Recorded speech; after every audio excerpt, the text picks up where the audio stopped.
أعوذ بالله من الشيطان الرجيم بسم الله الرحمن الرحيم إذ قال ربك للملائكة إني جاعل في أرض خليفة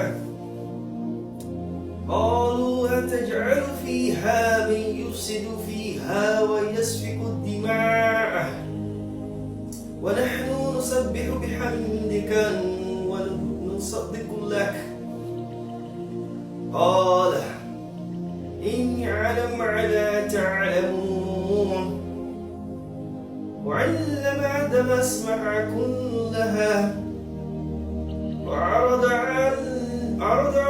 عليه على ملائكته فانبئوني بأسماء هؤلاء إن كنتم صادقين قالوا سبحانك لا علم لنا إلا ما علمتنا إنك عليم حكيم قال يا آدم أنبئهم بأسمائهم فلما أنبأهم بأسمائهم قال ألم أقل لكم إن يعلموا غيب السماوات والأرض وعلموا ما تبدون وما كنتم تخفون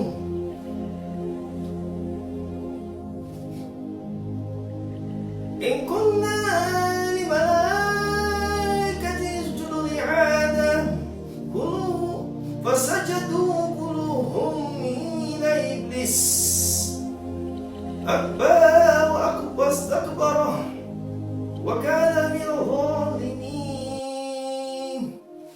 كنا يا آدم اسكن أنت وزوجك في جنته وكلا منها رغدا حيث شئتما ولا تقربا هذه شجرات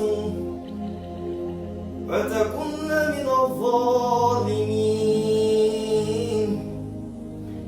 وأزلهم الشيطان عنها وأخرجهم مما كان فيه كنا حبتوا بعضكم بعضا عدو ولكم فيها في أرض مستقر ومتاع لحين صدق الله العلي العظيم. This is found in Surah Al-Baqarah. I'm here to share some light on some of the principles we derive from this wonderful chapter of the Holy Quran, which is the chapter of the Ka'u, the second chapter of the Quran, from verse 30 to 36. There are a lot of things to learn. There's a communication in heaven. There comes Allah, your Lord, speaking to the angels. Now the word used was malaika to angels, but precisely not angels in the tafsir. Because angels don't question Allah subhanahu wa ta'ala, because there's a verse guiding that.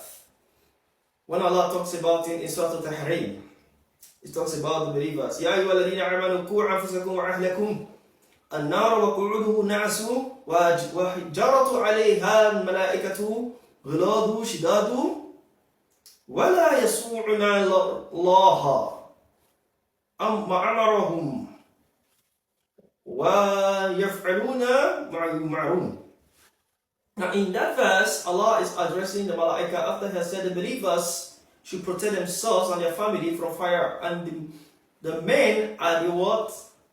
The woods, those things that fuel the fire, the fuel of the fire.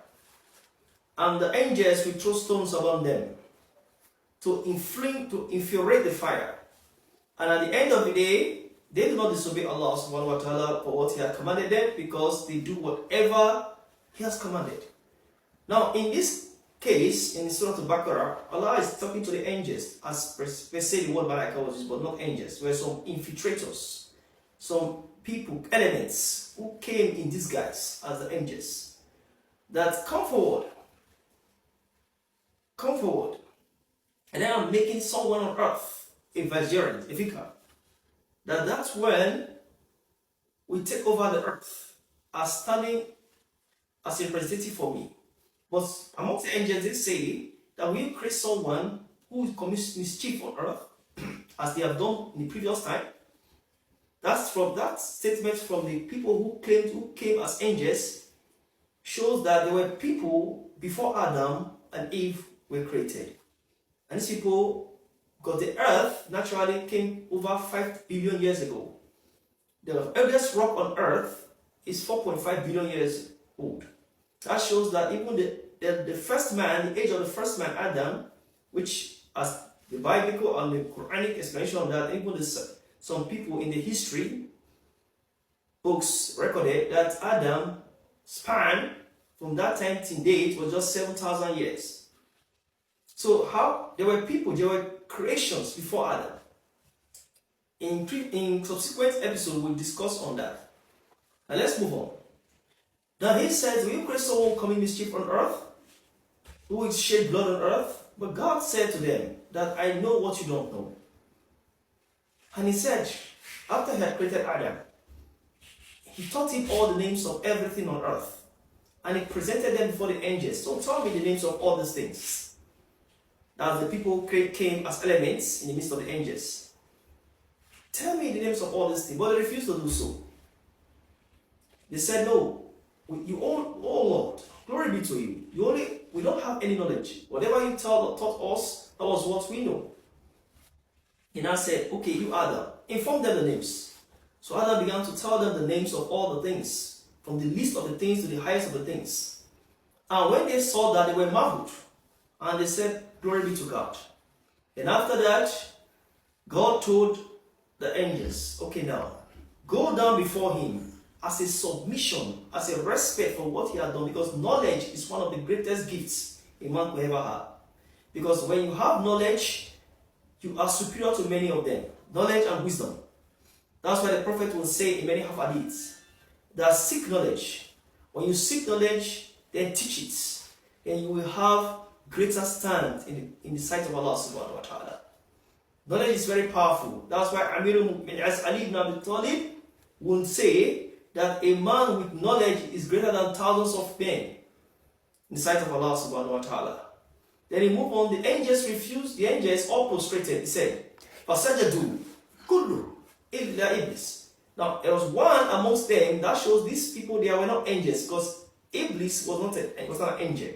Iblis was a jinn. The Quran has mentioned that jinn was jinna wa shaytan min al-jinn. We created jinn, shaytan is part of the jinn. We created jinn from fire. وَخَلَقْنَا الْجِنَّ مِنَ النَّارِ وَشَيْطَانَ مِنَ الْجِنِّ. Now, in that ayah, we discover that shaitan was being categorized among the word per se angels used in Surah Al-Baqarah, but not actually the angels. Because the angels, they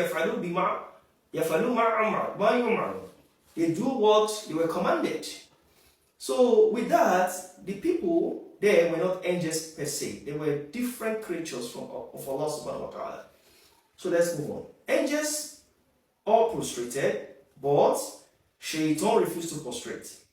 That's Iblis. He was being filled with pride and arrogance. So he became among those people who were wrong to us. Now, after which, look at how the envy comes in. That Allah subhanahu wa ta'ala told Adam and Eve, Uskuna anta wa zawjika fi jannah. Stay in paradise. Enjoy yourself here. وَكُلَّ مِنْهَا رَغَدًا حَيْثُ شِئْتُمَا. Eat as you wish. Eat whatever you want. But وَلَا تَقْرَبَا هَذِهِ الشَّجَرَةَ. Don't go close to this tree, this particular tree, because the tree is poisonous. Why that tree? It may be a test to show the faithfulness of Adam. If Adam could be so faithful to Allah subhanahu wa ta'ala, and when he passed that test, he will be elevated to a higher status, above all angels, above all creatures. But Adam, according to the verse of the Quran, the subsequent verse, Adam failed because وَأَزَّلَهُمَا شَيْطَانُ عَنْهَا. Shaitan swayed them away from the path. وَخَرَجَهُمْ مِنْهَا. Then took them away from Jannah. With that, they lost the path. So we'll continue from this episode to discuss more on this issue. Please bear with us. My name is Sullivan Spell of Islam. Thank you very much.